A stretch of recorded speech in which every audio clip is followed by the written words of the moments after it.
hearing the auto manufacturers, you're hearing boat manufacturers, people who use these commodities. They're saying this is going to raise our prices, and as a result, it's going to raise prices at the end of the day to the consumer. It's going to hurt their industries. Wall Street Journal editorial board, Peter, I just want to get this out there. The editorial board does not like this, like the markets does not like this. They write Donald Trump made the biggest policy blunder of his presidency, and they point out a very important fact that that steel makers employ about 140,000 in this country. The steel using industries in the U.S. employ about 6.5 million Americans. And the concern is that's who's going to get hit. Do you want any pushback here, Sandra, or are you just going to read that editorial? Because I would really like to respond. Tell me why. Look, let me ask you a question. If you put a 10% tariff on aluminum, how much do you think that increases the price of a six-pack of beer? You have tell any me. idea? You're going to tell me a penny. 1 cent. I'm going to tell you a penny. How much do you think it increases the price of an automobile if all the costs are passed through? $45. How much do you think it increases the cost of a 777 Dreamliner that costs $300 million? You know how much that is? Take a guess. So why do you think that the auto manufacturers are getting this so wrong?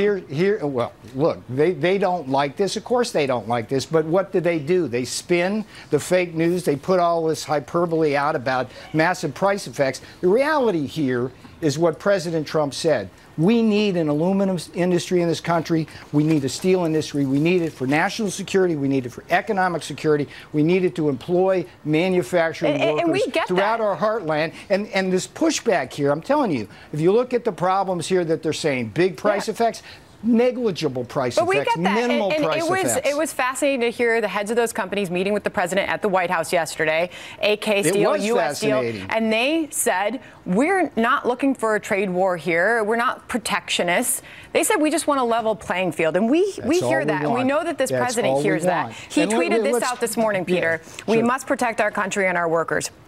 Our steel industry is in bad shape. If you don't have steel, you don't have a country. But you've got Republicans speaking out about this. Ben Sass, a Republican from Nebraska, says, make no mistake, if the president goes through with this, it will kill American jobs. That's what every trade war ultimately does. So much Sandra, losing.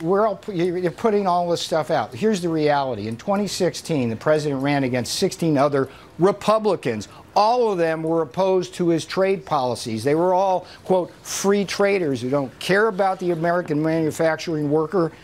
The president stood up for them. He ran on that. He got elected on it. There should be no surprise today that the president wants to impose modest tariffs on steel and aluminum to protect these industries. So this is what the debate needs to be. And all I ask, Sandra, is that it be done responsibly, that we have this debate and we don't go around with our hair on fire saying the sky is falling. Quick question. I only have a few seconds left. Is Gary Cohn's